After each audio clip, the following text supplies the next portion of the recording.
Sorry, internet issue की वजह से थोड़ा डिस्कनेक्ट हो गया था।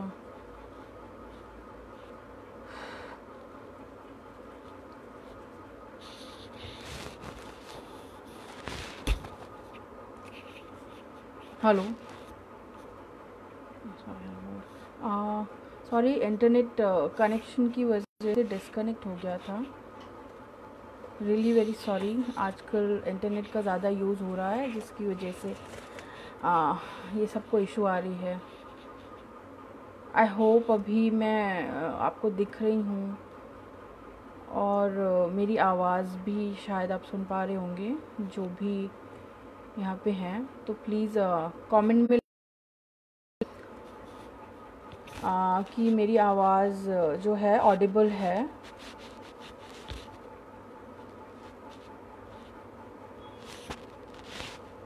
Let's wait for 2 minutes and then I will start this session. वैसे आइडिया है कि ये सेशन किस पे है आज का, जो भी है। ओके, पूजा। सो पूजा, अगर आपको आइडिया है तो कमेंट बॉक्स में लिख के बताइए कि आज का जो सेशन है वो किस पे है। हेलो पूजा।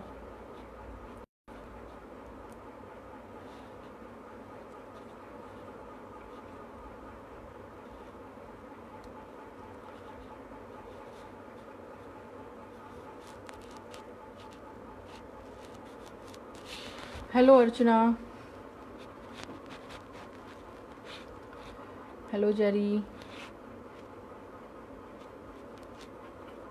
ओके, सीमा। हेलो सीमा।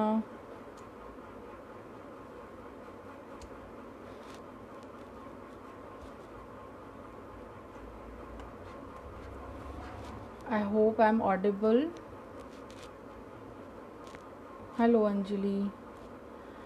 ओके, सीमा बोल रही हैं आज का जो सेशन है वो सेक्सुअल हैरेसमेंट इन ऑफिसेज में है। Very true. सो आपको पता है कि आज का जो सेशन है वो किस पे है।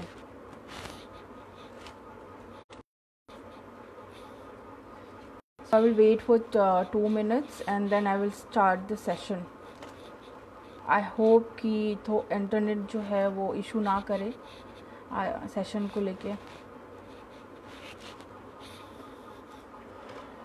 ओके, सो हेलो एवरीवन, कैसे हैं आप लोग? आज का जो सेशन है वो थोड़ा डिफरेंट है। जैसे कमेंट बॉक्स में लिखा था sexual harassment in work place, Seema ने लिखा था।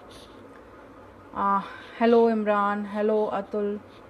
सो आज का जो सेशन है वो थोड़ा डिफरेंट है क्योंकि ये थोड़ा इन्फॉर्मेटिव भी है और यूनिवर्सल इशू भी है, क्योंकि ऑल ओवर द वर्ल्ड ये कहीं ना कहीं वर्क प्लेस पे जो है वो फेस किया जाता है।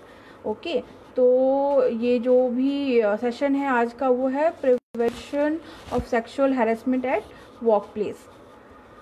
सो prevention of sexual harassment eight work place, ये सुनने से आपके दिमाग में कोई ख्याल आ रहे हैं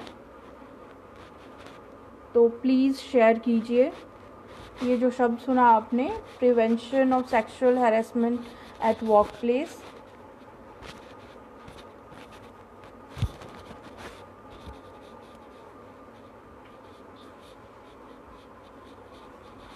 एनीथिंग जो आपके दिमाग में आ रहा हो आप कमेंट बॉक्स में लिख सकते हैं कि आपको इससे क्या समझ में आ रहा है। ये जो भी हमने सेशन बताया आज जो होने वाला है, फर्स्ट चीज़ें जो आपके दिमाग में क्लिक कर रही हो, कोई आइडिया हो, कहीं सुना हो ऐसा कुछ, या फिर आजकल न्यूज़पेपर में भी दिखते हैं, टेलीविज़न पे है। आजकल तो बहुत सोशल जो मीडिया है वो बहुत बड़ा हो गया है, वहाँ पे कहीं ना कहीं कुछ ना कुछ सुना हो।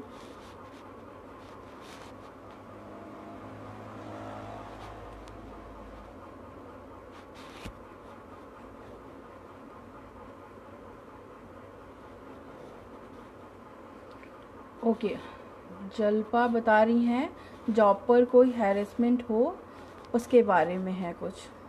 Very true. कृष्णा बता रही हैं teasing a girl at work place, office और any other outside place. Very true.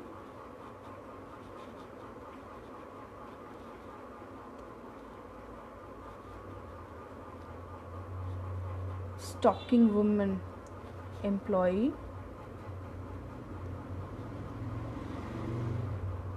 Okay,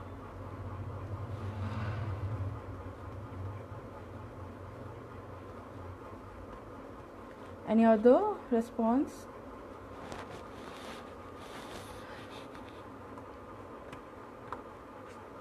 Okay, let's go. I hope 2-4 लोगों ने रिस्पॉन्स जो दिया है वो बहुत ही ज़्यादा करीबी था उसके। सबसे पहले मुझे ये बताइए कि वर्क प्लेस से आपका क्या समझना है। वर्क प्लेस यानी उसे क्या समझते हो, आपकी क्या अंडरस्टैंडिंग है, क्या होता है ये वर्क प्लेस, किसके लिए होता है।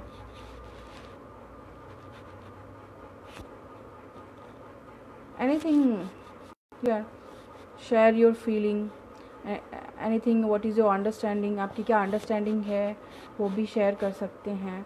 कोई सही गलत नहीं है, please feel free to share your opinion.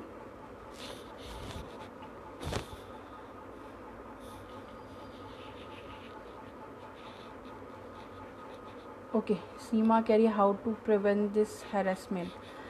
सो हमने अभी पूछा वर्क प्लेस से आप क्या समझते हैं। अंजलि बता रही हैं कहीं पर भी जॉब करने का प्लेस। ओके, सही है।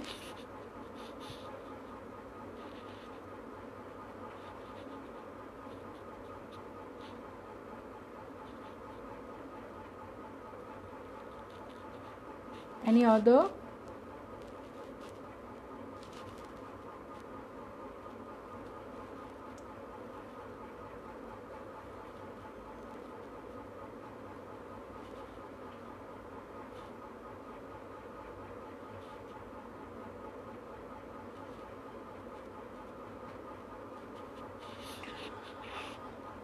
ओके, चलिए, जैसे अंजलि ने बताया कि जॉब की जो जगह होती है उसको हम वर्क प्लेस कहते हैं।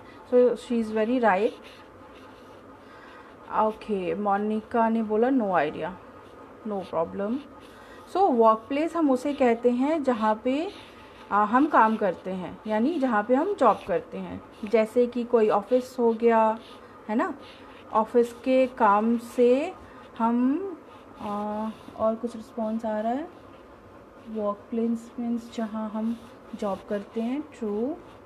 प्लेस एट वेयर, हाँ, कंपनी, वर्क प्लेस से काम करते हैं, फील्ड पर हो। राइट जल्पा। सोनल बोल रही है no idea, no problem.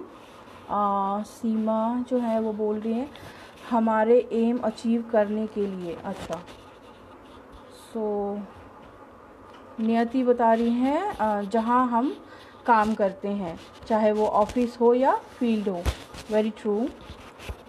Osama बोल रहे हैं an environment way person can do work share their opinion. Oh, very true. So जहाँ पे हम काम करते हैं वो हमारा वर्क प्लेस है। अगर हम अपने काम से रिलेटेड किसी दूसरे ऑफिस में जाते हैं, फील्ड में जाते हैं, या ऑफिस टाइम में कहीं हम ट्रैवल करते हैं, या फिर जो हमारे ऑफिसेज़ के अलग अलग ब्रांचेस होते हैं, कोई हमारे को कलीग होते हैं, या जो भी हमारे कस्टमर होते हैं, जहाँ पे भी हम जाते हैं अपने काम के रिगार्डिंग, वो सारे हमारे वर्क प्लेस का हिस्सा होता है। यानी हम काम के समय उससे रिलेटेड जिस भी जगह पे जाते हैं वो हमारे काम का जगह होता है, उसे हम वर्क प्लेस कहते हैं। ठीक है। सो अभी वर्क प्लेस का जो आंसर्स है बहुत सारे लोगों ने सही दिया, जहाँ पे हम जॉब करते हैं, ऑफिस से कहीं बाहर जाते हैं, या फिर अगर ऑफिस के काम से हम कहीं 2-3 दिन के ट्रैवल पे जाते हैं, होटल में रहते हैं। ठीक है। जैसे कि मान लीजिए कोई एक जैसे ITI के कोई एक इंस्ट्रक्टर होते हैं, ठीक है।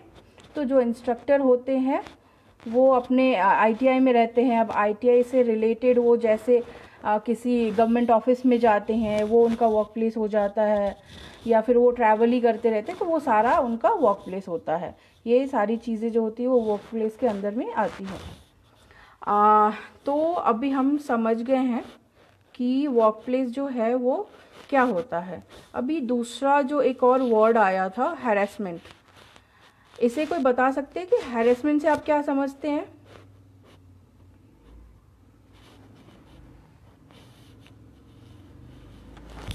जो भी आपकी अंडरस्टैंडिंग है हैरेसमेंट को लेके, क्या दिमाग में आ रहा है, वो प्लीज़ शेयर कीजिए। I am waiting for your respond.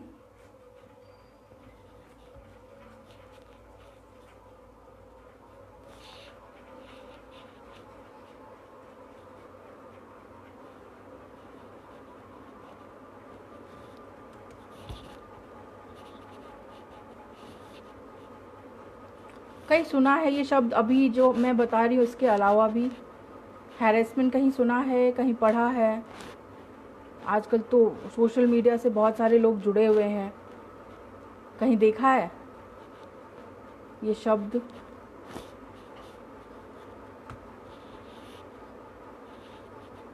Okay, हाँ, कृष्णा बता रही है harassment means to tease, right? If someone abusing, insulting or harming you on a regular basis. Okay, very true. किसी को परेशान करना, सीमा बता रही है किसी को परेशान करना, very true. Any other people?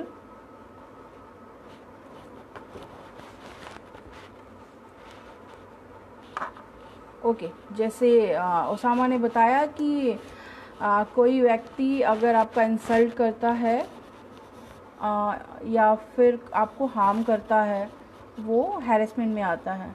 Okay, नियति ने भी बताया किसी भी तरह की फिज़िकल या मेंटल ज़बरदस्ती। ओके, खुशबू बता रही हैं किसी का इंसल्ट करना, राइट?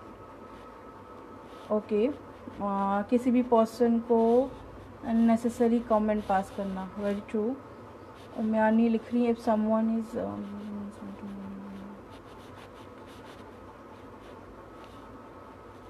ओके, पूछना, छेड़ना और परेशान करना, राइट हीर। ओके, सो जितने भी हमें रिस्पॉन्ड मिले हैं हैरेसमेंट को लेके, ये सारी चीज़ें सही है कि जो हैरेसमेंट होता है, कोई एक ऐसा व्यक्ति होता है जो कि बहुत ही ज़्यादा आक्रामक हो, उसकी जो व्यक्तित्व होती है वो बहुत ही ज़्यादा आक्रामक होती है, और वो ऐसे ही आपको परेशान करता है, थ्रेटनिंग करता है, या फिर आपको धमकियां देता है, आपसे भेदभाव करता है। ये सारी चीज़ें जो है वो आपको हैरेसमेंट में आती है। Yes, whatever unpleasant thing takes place, very true। तो जितनी भी ये सारी चीज़ें होती हैं ना, टीजिंग करना, भेदभाव करना, धमकियां देना या फिर इंसल्ट करना, ये सारी चीज़ें जो आती है वो आपको हैरेसमेंट कहलाती है, ठीक है। तो अभी हम ये समझते हैं कि हैरेसमेंट जो है वो सेक्सुअल कैसे होता है, और जो सेक्सुअल हैरेसमेंट होता है उस पर हम आगे और सारी चीज़ों पे डिस्कस करेंगे, ठीक है। तो जो हैरेसमेंट सेक्सुअली होती है हम उसको सेक्सुअल हैरेसमेंट कहते हैं। जैसे कि एग्जांपल आप सब लोगों ने ही दे दिया कि हाँ, किसी को इंसल्ट करना हुआ, पीछा करना हुआ, या फिर उसको गालियाँ देना हुआ, थोड़ा लोगों को अनकंफर्टेबल फील कराना हुआ, चाहे वो फिज़िकली हो या किसी ने मेंशन किया कि मेंटली भी हो, तो ये सारी चीज़ें जो है वो सेक्सुअल हैरेसमेंट में आती है। फाइन। तो हमारा जो भारत देश है वो बहुत बड़ा देश है। यहाँ पे शायद 1 दशक पहले तक ऐसा कोई कानून नहीं बना था कि हाँ, महिलाओं के लिए जो उनका कार्यस्थल है वहाँ पे वो अपने आप को सिक्योर फील कर सके, तो इसके लिए कोई भी कानून नहीं बना था। लेकिन 2012 के आसपास में विशाखा ऑर्गेनाइजेशन करके एक ऑर्गेनाइजेशन है जिसने इन सारी चीज़ों को लेके एक गाइडलाइन बनाया और उसने एक बिल रखा, जो कि सुप्रीम कोर्ट में जाके उसने बोला कि जो भारत में जितनी भी कंपनियां हैं, ऑर्गेनाइजेशन हैं, वहाँ पे जो महिलाएं हैं वो काम करती हैं, वो कितना सेफ़ है, कितना सिक्योर है। अगर वो उनको ऐसा कोई कुछ अब्यूज़िव चीज़ें कह रहा है, कर रहा है, तो वो कहाँ पे जाके इन सारी चीज़ों को बताएंगी, क्या करेंगी। तो इन सारी चीज़ों को उन्होंने एक गाइडलाइन के तहत जो है वो सुप्रीम कोर्ट में दिया और ये एक बिल पास हुआ 2013 में, जिसको हम प्रिवेंशन ऑफ सेक्सुअल हैरेसमेंट के नाम से जाना जाता है, जिसे हम शॉर्ट फॉर्म में पॉश भी कहते हैं। ये 2013 में पास आउट हुआ विशाखा गाइडलाइन के थ्रू। तो अभी तक हमने ये जाना कि ये बिल कहाँ से आया और किसके एफर्ट से, किसके इनिशिएटिव से ये एक एक्ट में तब्दील हुआ और वेमेन के सेफ्टी के लिए ये एक एक्ट बना। तो हमने अभी तक ये समझा चीज़ें। अब मैं आपको आगे बताती हूँ कि ये कहाँ पे बनता है, कहाँ पे होता है, कैसे होता है, इसका फॉर्मेशन क्या है, प्रोसेस क्या है, ये हम सारी चीज़ें जानेंगे। तो अगर कोई भी ऑर्गेनाइजेशन जिसमें 10 से ज़्यादा एम्प्लॉय होते हैं, वहाँ पे ये एक कमेटी बनती है जिसको हम इंटरनल काउंसिल कमेटी कहते हैं और इसको शॉर्ट फॉर्म में हम आईसीसी कहते हैं। तो जहाँ पे भी 10 से ज़्यादा एम्प्लॉय होते हैं वहाँ पे ये कमेटी का गठन होता है और उस ऑर्गेनाइजेशन का मोस्ट सीनियर फीमेल जो होती हैं उनको इसका अध्यक्ष बनाया जाता है। Most senior, remember, most senior. और 50% इसमें विमेन को ही रखा जाता है क्योंकि ये स्पेशली विमेन के लिए है, तो इसीलिए वो विमेन इसमें प्रायोरिटी बेसिस पे रखा गया है। और ऐसा लोगों को ना लगे कि ये इंटरनल कमेटी बनाई गई है तो कहीं बायस हो सकता है या फिर किसी के लिए वो जो भी फैसला करेगा उसके फेवर में ना हो के किसी और के फेवर में होगा। तो इसके लिए एक एक्सटर्नल ऑर्गेनाइजेशन से लोगों को रखा जाता है, एक व्यक्ति जो विमेन सेफ्टी पे काम करता है, विमेन के लिए काम करता है, तो वो इसका एक एक्सटर्नल आपको कमेटी का मेंबर होता है। और कम से कम ओके सॉरी, सो अभी तो आवाज़ आ रही है?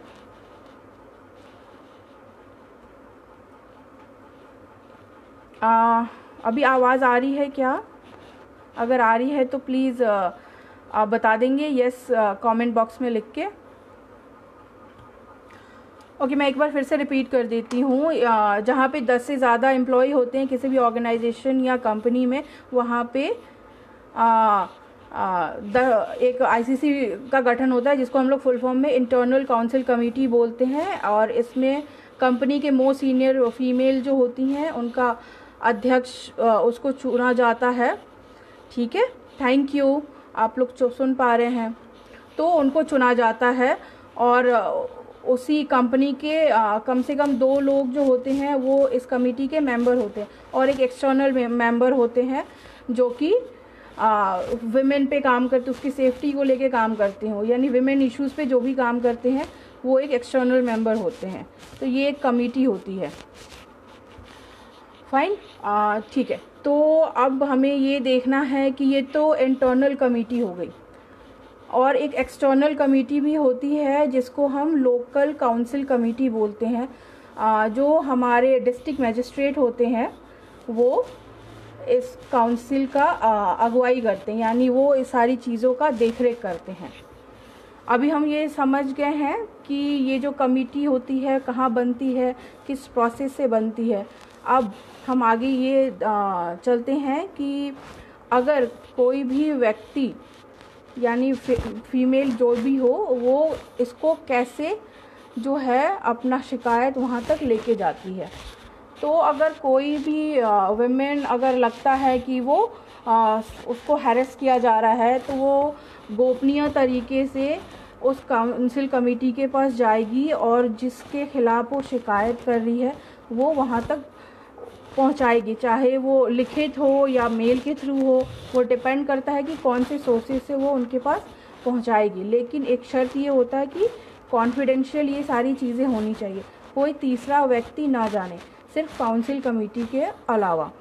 तो 1 हफ्ते के अंदर में जो वो कमेटी होती है वो शिकायत कर्ता जो होता है उसको रिस्पॉन्ड करती है, और जिसके खिलाफ़ शिकायत किया गया है वो उसको बताती है कि आपके खिलाफ़ जो है ये शिकायत आया हुआ है। अब इन सारे प्रोसेस को करने के लिए वो कमेटी जो है 3 महीने का टाइम लेती है। रिमेंबर, 3 महीने का टाइम लेती है।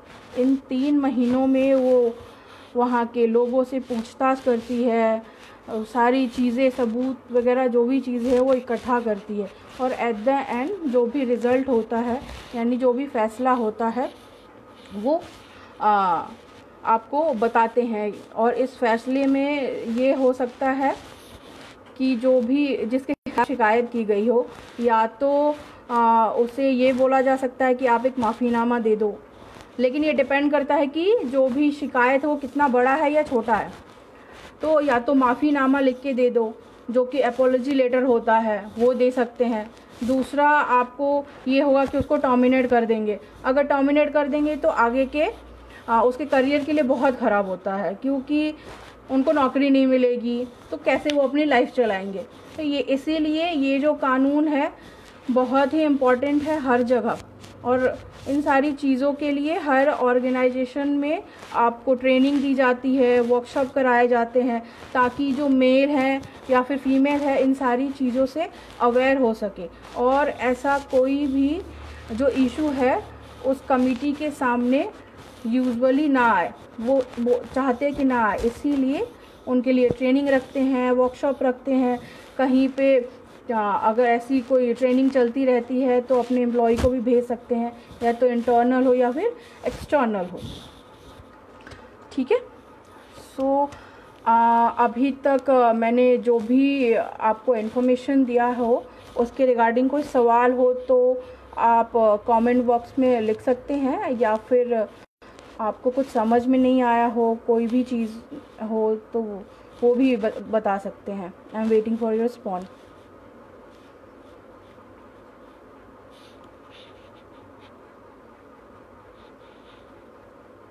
Yes Roshni, please.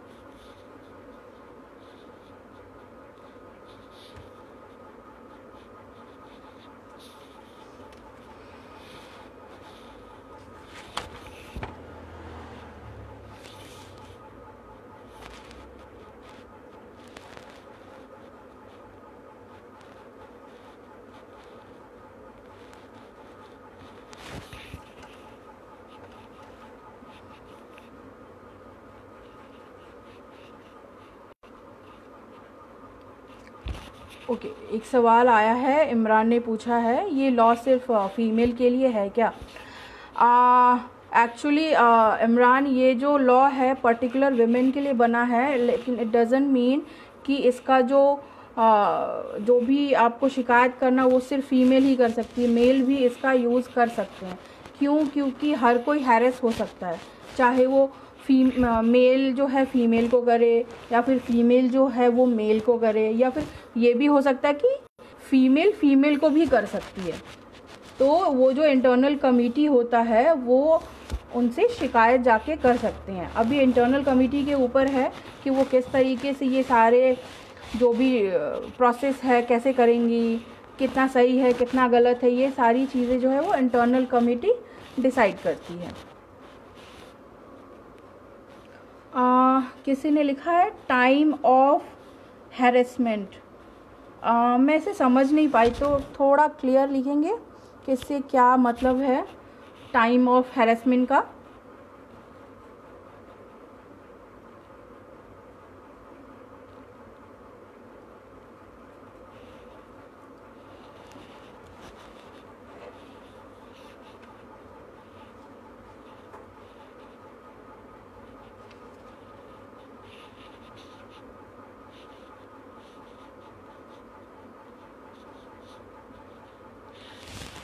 ओशामा, ये डिपेंड करता है कि अगर आप अपना पर्सनल आइडेंटिटी छिपा बगैर जो है शिकायत करते हैं तो कर तो सकते हैं, लेकिन फिर प्रॉब्लम आएगा उसको उसके फैसले को करने के लिए, क्योंकि ये प्रोसेस जो होता है वो हर एक व्यक्ति से इसके लिए पूछा जाता है कि ऐसा कुछ देखा है, नहीं देखा है।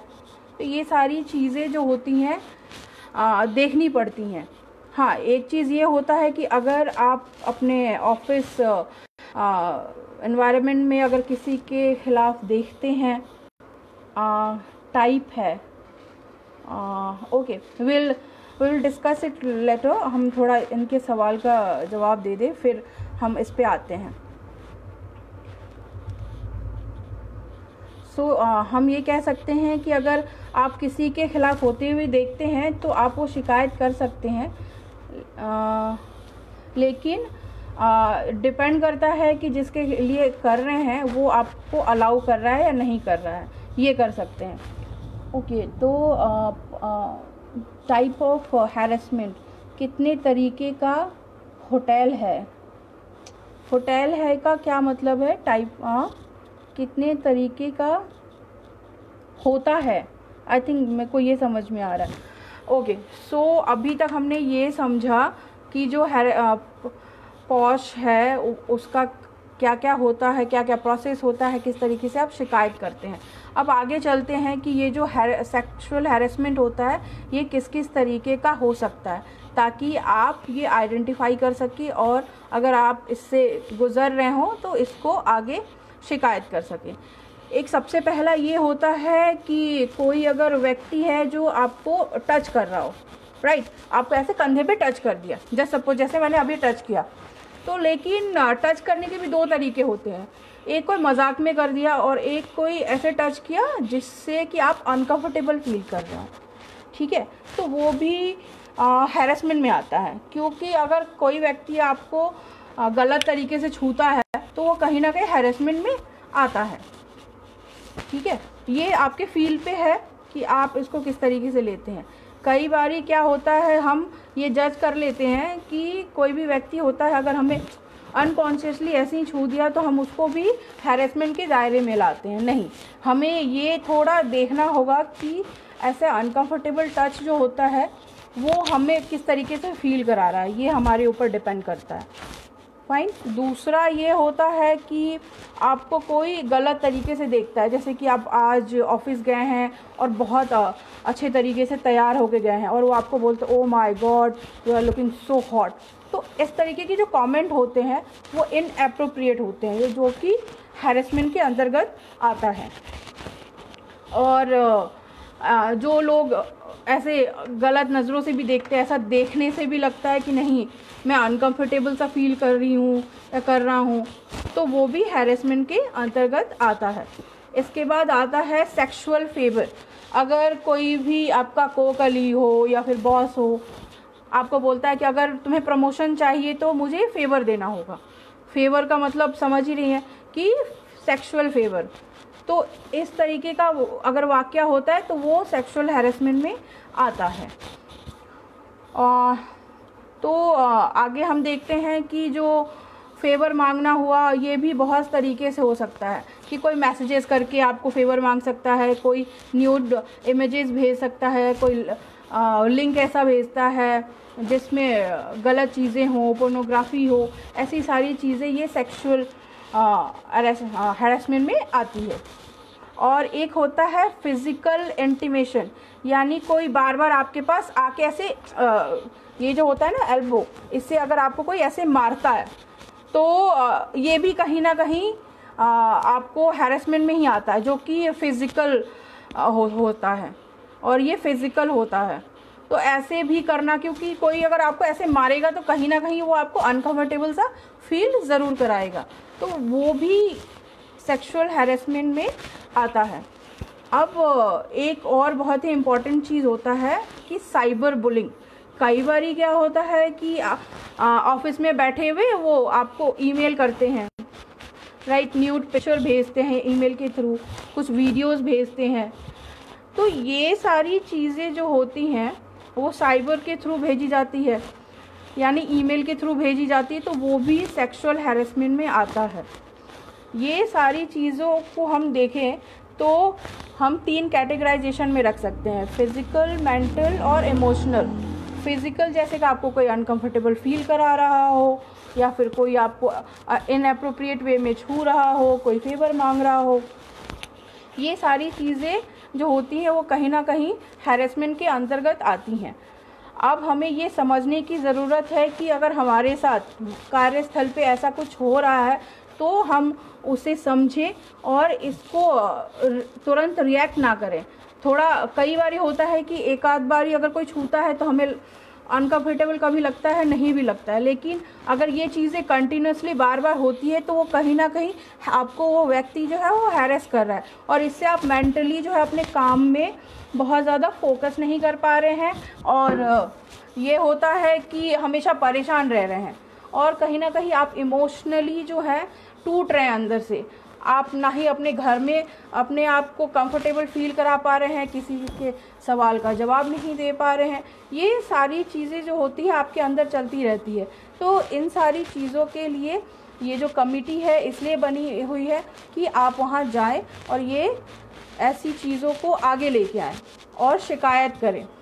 इसका मतलब ये नहीं कि आप चुप रहें। कई बार चुप रहना भी हमारे खुद के लिए भी गलत होता है, इसलिए खुद के साथ कुछ गलत हो या फिर किसी दूसरे के साथ गलत हो रहा हो तो ये चीज़ों को जो है हमें आगे लेके आना होता है। ओके, तो अभी जो भी अंजलि या किसी ने एक क्या बोलते हैं मैसेज किया कि कमेंट बॉक्स में कि हैरेसमेंट कितने तरीके के होते हैं। आई होप आई एम क्लियर कि किस किस तरीके के हैरेसमेंट हो सकते हैं, क्योंकि अभी क्या है बहुत सारे ITIs के जो बच्चे हैं वो पास आउट होने के बाद में वर्क प्लेस में जाएंगे, और उनके लिए ये सारी चीज़ें अभी अगर वो जान जाते हैं तो उनके लिए बहुत अच्छा होगा, ताकि वो मेंटली प्रिपेयर रहेंगे और अपने से जुड़े दूसरे लोगों को भी प्रिपेयर कर पाएंगे कि नहीं ऐसा जो है चीज़ है वो होता है। Right, okay. सो अभी तक कोई आपके एनी क्वेश्चन रिगार्डिंग दिस?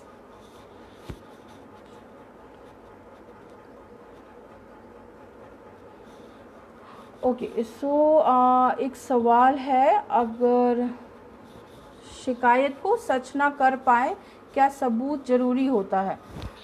तो एक्चुअली ये होता है कि जो कमेटी होती है वो कभी भी अनफेयर जस्टिस नहीं करती है। वो सारी चीज़ों को देखती है कि क्या जो आपने शिकायत करी है वो सही है या गलत है। गलत तो आई डोंट थिंक कि पॉसिबल है, बट अगर आपको लगता है कि सबूत नहीं मिल रहे हैं या फिर कोई भी चीज़ ऐसा है जो कि आपके शिकायत को स्ट्रॉन्ग नहीं कर पा रही है या फिर उसके रिज़ल्ट से आप खुश नहीं हैं, तो ये कर सकते हैं कि एक मैंने अभी थोड़ी देर पहले मेंशन किया था कि लोकल काउंसिल कमेटी होता है, आप वहाँ पे भी जा सकते हैं। ये डिपेंड करता है कि ICC का जो भी फैसला है उससे आप खुश हो या नहीं हो, वो आपको लग रहा है कि आपके फेवर में हुआ या नहीं हुआ, तो वहाँ पे जाके आप इसकी शिकायत कर सकते हो। ओके, सो एक और है, इसका कोई हेल्पलाइन नंबर है क्या? हाँ, इसका हेल्पलाइन नंबर तो होता है, तो वो एक्सटर्नल लेवल पे होता है। अगर इंटरनल लेवल की बात करें तो ये ऑलरेडी एक कमेटी बनाई जाती है, उनका नाम, नंबर, ईमेल ID सारे ऑर्गेनाइजेशन में सबसे शेयर की जाती है। Is there any rule of colleagues complaining wrong about person for their personal benefits?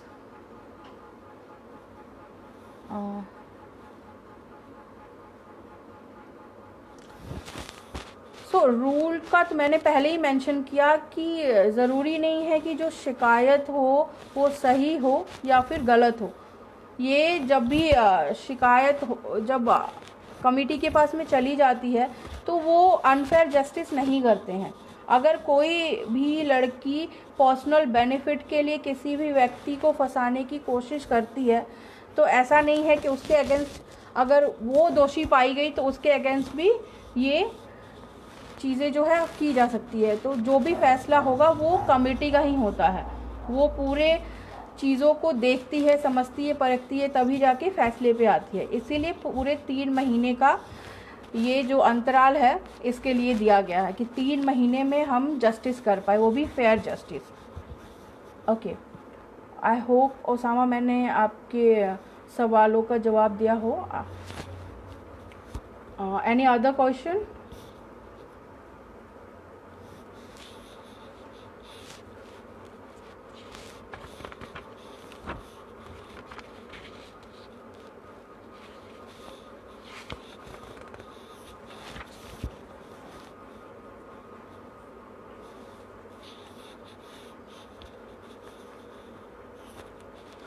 अभी तक जो भी आपने इन्फॉर्मेशन गैदर किया इस सेशन से, कोई भी सवाल आपके दिमाग में घूम रहा हो जिससे कि लगे कि क्लियर नहीं हुआ हो, या फिर कुछ और आपके दिमाग में सवाल आ रहा हो इस सेशन के दौरान, तो वो पूछ सकते हैं।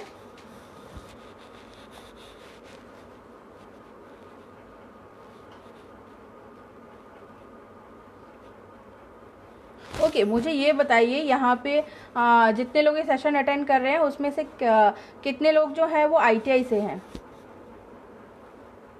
सिर्फ कमेंट बॉक्स में लिख दीजिए यस, तो मैं समझ जाऊंगी।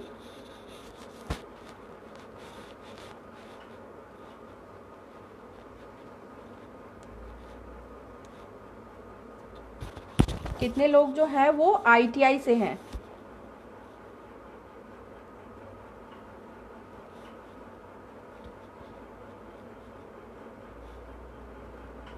Okay, 1 response, 2, 3,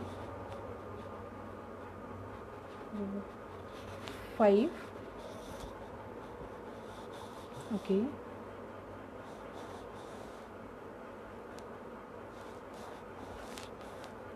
Oh, many of, बहुत सारे लोग हैं।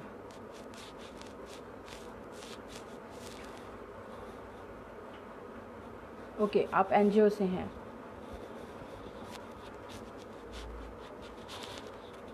ओके, तो जितने भी आईटीआईज हों उनके आईटीआई में एक पोस्टर लगा होगा, आपने देखा है? सेक्सुअल हैरेसमेंट का एक पोस्टर लगा होगा आपके आईटीआई में लगा हुआ, देखा है आपने? जो भी हैं, अर्चना, किंजल, कृष्णा, आप लोगों के आईटीआई में सेक्सुअल हैरेसमेंट के रिलेटेड कोई एक पोस्टर लगा हुआ है, देखा है आपने? ओके, सो अगर देखा है तो यस बोल सकते हैं कमेंट बॉक्स में। No ma'am.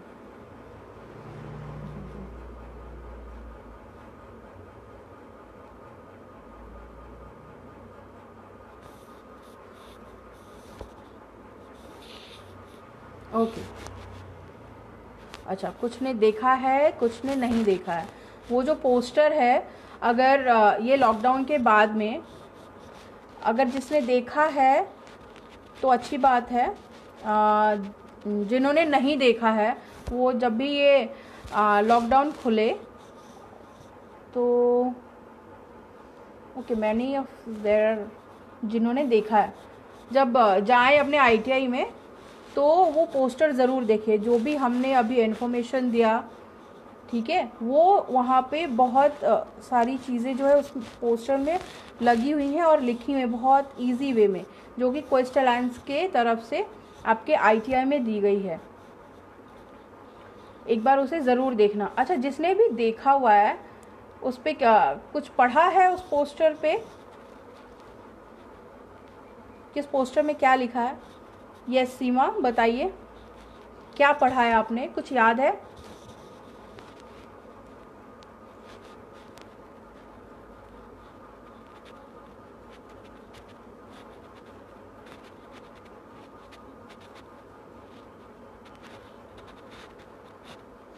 ओके, सो एक सवाल आया है कि क्या आप बता सकते हैं कि हैरेसमेंट की शिकायत करने से डर रही लड़कियों को क्या दिमाग में रखना है और क्या सलाह देंगे? ओके, सो एक और है विक्रांत की सब तरफ से, if you have soft copy of poster can you share into this FB group? Yes, sure. जो इसके हमारे पास सॉफ्ट कॉपी पोस्टर है वो हम ज़रूर से इस ग्रुप में शेयर कर देंगे। बट एक ऊपर सवाल था कि अगर हैरेसमेंट के लिए जो लड़कियां हैं वो डरती हैं शिकायत करने में, तो उनके लिए क्या किया जा सकता है? तो उनके लिए हम ये कर सकते हैं कि कुछ मूवीज़ भी आती हैं जो इन सारी चीज़ों के रिगार्डिंग हम वो दिखा सकते हैं, जो कुछ रियल इंसिडेंट्स हुए होंगे आप वो बता सकती हैं, क्योंकि इसका ड्रॉबैक बहुत होता है। अगर हम शिकायत नहीं करेंगे तो हमसे कई और लोग होंगे जिनको ये झेलना पड़ेगा, इसीलिए किसी ना किसी को ये स्टेप तो उठाना ही होगा। और गर्ल्स में ये फियर रहता है डू अग्री, क्योंकि उन्हें लगता है कि पता नहीं कोई क्या सोचेगा, क्या होगा, इससे मेरी कहीं इज्जत तो नहीं चली जाएगी, या फिर कुछ ऐसी चीज़ें हैं जो उनके दिमाग में कहीं ना कहीं एक घर करी बैठी रहती है कि अगर मेरे घर में मालूम हो जाएगा तो क्या करेंगे। इसके लिए हमें उन्हें बहुत ही अच्छे तरीके से समझाना पड़ेगा कि नहीं, ये आपके फेवर के लिए है या आपके लिए है। अगर आपको इसके अगेंस्ट खड़ा होना है तो ज़रूरी होगा, अगर खड़ी नहीं होंगी तो फिर ये प्रॉब्लम और आगे कहीं ना कहीं बढ़ता जाएगा। आज आपके साथ हुआ है, कल किसी और के साथ होगा। तो इसके लिए आपको एक वर्कशॉप अरेंज कर सकते हैं, उनके लिए ट्रेनिंग दे सकते हैं, क्योंकि हर ऑफिसेज में ये एक कमिटी रहती है। I hope I am clear. Okay, तो विक्रांत ने एक हेल्पलाइन शेयर किया है। I was about to share this helpline number. Thank you Vikrant. Savdhaan India आते हैं, उसमें सब दिखा कैसे बच्चे और किसको कैसे एक्सपोज करें। जो सीरियल्स होते हैं वो कहीं ना कहीं रियल इंसिडेंट से इंस्पायर होके होते हैं, लेकिन उसमें कई चीज़ें ऐसी भी होती है जो बहुत सारे बढ़ा चढ़ा के देते हैं, है ना। तो हम उसको बेस नहीं रख सकते हैं। सो प्लीज़ ऐसा ना करें कि उसमें कुछ ऐसा देख ले जिसका आपके ऊपर गलत प्रभाव हो। तो ऐसी चीज़ों से ज़रूर बचें। यस राइट, मोटिवेट करना होगा। As the committee takes 3 months, what if I complain against my boss and he start pressurizing to withdraw the complaint related relation में भी। तो इसीलिए जो आपका सवाल है उसामा, कि आपके जो बॉस हैं वो प्रेशर कर रहे हैं ऑफिस को छोड़ने के लिए, है ना, तो इसीलिए इसमें एक एक्सटर्नल लोग रखे गए इस कमेटी में, ताकि जो है वो फेयर जस्टिस हो पाए। तो अगर ऐसा कुछ होता है तो ये आप बता सकते हैं उस कमेटी को जाके कि ये मेरे साथ ऐसा ऐसा हो रहा है, ठीक है। अगर आप सेटिस्फाइड नहीं है वहाँ से तो चले जा सकते हैं आपको लोकल काउंसिल कमेटी, जो कि मैंने पहले भी मेंशन किया है, तो वहाँ पे जा सकते हैं, वहाँ पे शिकायत कर सकते हैं, वहाँ पे इसके खिलाफ आप जा सकते हैं कि मेरे ऑफिस में ऐसा कुछ हो रहा है, मैंने शिकायत किया हुआ है, लेकिन कहीं ना कहीं वो मुझे प्रेशराइज कर रहे हैं। बट मैं एक सलाह ज़रूर दूंगी, कम से कम जो भी टाइम शेड्यूल होता है उसको एक बार वेट कर ले कि कमेटी का जो फैसला है वो क्या आ रहा है, वो डिपेंड करता है ना, उसको देख ले तभी आगे कोई डिसीज़न ले। मे भी हो सकता है कि कमेटी जो है आपके लिए सही डिसीज़न ले। ओके, सो एक आया है, फाइनेंशियल हैरेसमेंट भी होता है। I don't understand financial harassment. एक और है, गर्ल्स को सैलरी में भी होता है। गर्ल्स की सैलरी में होता है, मैं नहीं समझी ये जो लिखा आपने। क्या कम ज़्यादा से आपका मतलब है कि गर्ल्स को पैसे कम मिलते हैं, उनकी सैलरी कम होती है मेल के कंपैरिजन में, ये कहना चाह रहे हैं आप? तो ऐसा कुछ हैरेसमेंट नहीं होता है सैलरी को लेके। देखिए आजकल जो है जिसके जो कैपेबिलिटी है, कैलिबर है, उसके अकॉर्डिंगली उसको पोस्ट मिलता है, उसको सैलरी मिलती है। आई डू अग्री कि वर्क प्लेस पे अभी भी जो वुमेन का रेशियो है वो 7 to 8% है। आई डू अग्री, लेकिन हर जगह ऐसा नहीं होता है। कई जगह होता है, कई जगह नहीं होता है। तो जो होता है हम उस पर ध्यान ना दे के जहाँ पे नहीं होता है हम उसको देखते हैं। इसीलिए हम अपने दिमाग में अभी से ये धारणा नहीं बनाएं।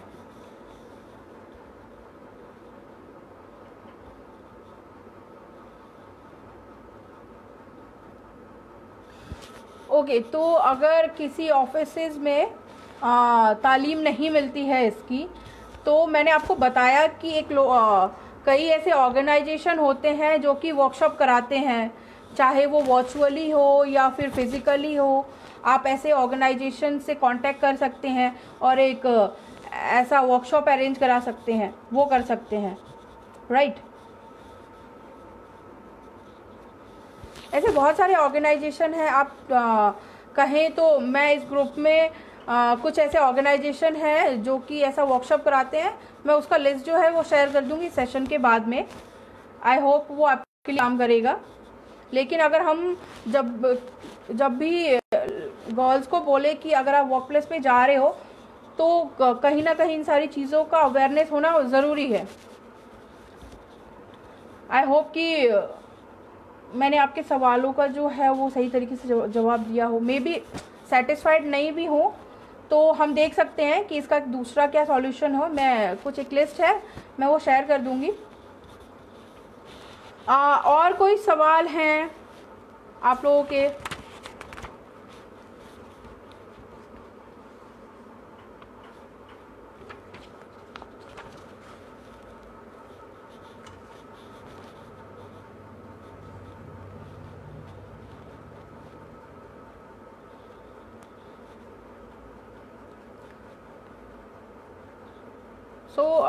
आपके पास 2-3 मिनट और है। कोई ऐसा सवाल जो अभी भी आपके मन में चल रहा हो, पूछना चाहते हो?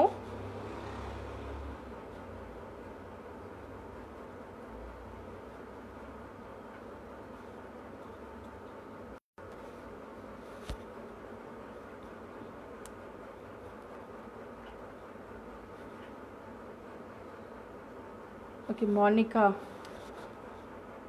कोई प्रॉब्लम नहीं है।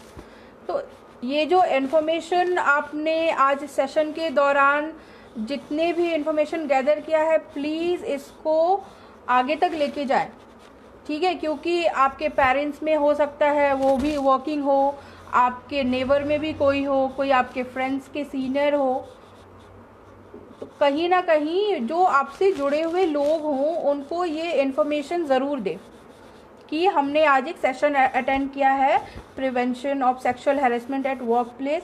हमने ये चीज़ें सीखा है। तो ये सारी चीज़ें आप उनसे ज़रूर शेयर करें। थोड़ा डिफ़िकल्ट टॉपिक है बट फिर भी होप कि ये चीज़ें अगर आप उनसे शेयर करेंगे तो कहीं ना कहीं उनके दिमाग में एक सवाल क्लिक करेगा कि देखो ये तो अभी काम नहीं कर रहे हैं तो इनको इतना सारा आइडिया हो गया, हम तो इतने सालों से काम करें तो हमें कोई आइडिया ही नहीं हुआ। Let's do one thing, okay. हम ये कर सकते हैं कि जितने भी लोग इस ग्रुप से जुड़े हुए हैं वो एक हफ्ते का चैलेंज ले कि वो किसी ना किसी एक व्यक्ति जो उनसे जुड़ा हुआ हो, काम कर रहा हो, वहाँ पे उनको ये इन्फॉर्मेशन जो है वो गैदर कर रहे हैं, यानी उनको वो इन्फॉर्मेशन बता रहे हों। अब वो किसी भी रूप में हो सकते हैं, या तो आप वीडियो बना सकते हैं या फिर आप चार्ट पेपर बना सकते हैं। ये आपके ऊपर डिपेंड करता है कि ये कैसे करेंगे। ये करके और आप माइक्वेस्ट गुजरात के ग्रुप में शेयर करें और एक हफ्ते का समय लेके, क्योंकि ये लॉकडाउन है, अभी बाहर जाना भी नहीं है। आप ये फ़ोन पे इंफॉर्मेशन ले सकते हैं और उसको चार्ट पेपर के फॉर्म में कर सकते हैं, या फिर आपके घर में ही अगर आपके मम्मी पापा होंगे उनसे ये सारी चीज़ें शेयर कर सकते हैं और उनकी राय जो है इसके ऊपर जान सकते हैं। कितने लोग जो है ये करना चाह रहे हैं, ये चैलेंज लेना चाह रहे हैं? अगर क्या कोई नहीं है यहाँ पे जो ये चैलेंज को एक्सेप्ट कर सके? Let's think on it. एक हफ्ते का आपके पास समय है। ये सारी इन्फॉर्मेशन जो है कलेक्टिवली अगर एक जगह आती है, हम इसको आगे देखते हैं कि और आगे हम इसको कहाँ तक लेके जा सकते हैं। बट डिपेंड करता है कि जब तक आप इनिशिएटिव नहीं लेंगे तो कुछ नहीं होने वाला है। इसलिए प्लीज़ आप इसको करें, इस चैलेंज को। You have only 1 week to complete this task. इसे एज अ टास्क ले। अच्छा, दो तीन रिस्पॉन्ड आए हैं मुझे। Thank you Kailash, thank you Monika. एक और लास्ट इन्फॉर्मेशन है। आप सबों के फ़ोन में कोई स्टेप है? आई होप सबके फ़ोन में कोई स्टेप होगा। वहाँ पे आपको ये प्रिवेंशन ऑफ सेक्सुअल हैरेसमेंट के रिगार्डिंग जो है, हाँ, पीपीटी में भी कर सकते हैं। ओ ग्रेट, थैंक यू। तो जो भी कोई स्टेप में आपके पास है उसमें जाइए, देखिए, ये सारा इन्फॉर्मेशन आपको वहाँ से भी मिल जाएगा। आप उसको एक्सप्लोर कीजिए कोई स्टेप को। और जो एक पोस्टर है सॉफ्ट कॉपी में हम लोग इस ग्रुप में शेयर कर देंगे। And thank you so much. बहुत अच्छा लगा आप लोगों से इंटरेक्ट करके, क्योंकि ये मेरा फर्स्ट था तो मेरे को खुद भी डर था कि मैं क्या सही तरीके से कर पाऊँगी नहीं कर पाऊँगी। पहले तो थोड़ा डर के किया, बट अभी नाउ आई एम कॉन्फिडेंट कि मैं आगे इस इन्फॉर्मेशन को शेयर कर सकती हूँ truthfully. Thank you so much everyone. Good day and take care.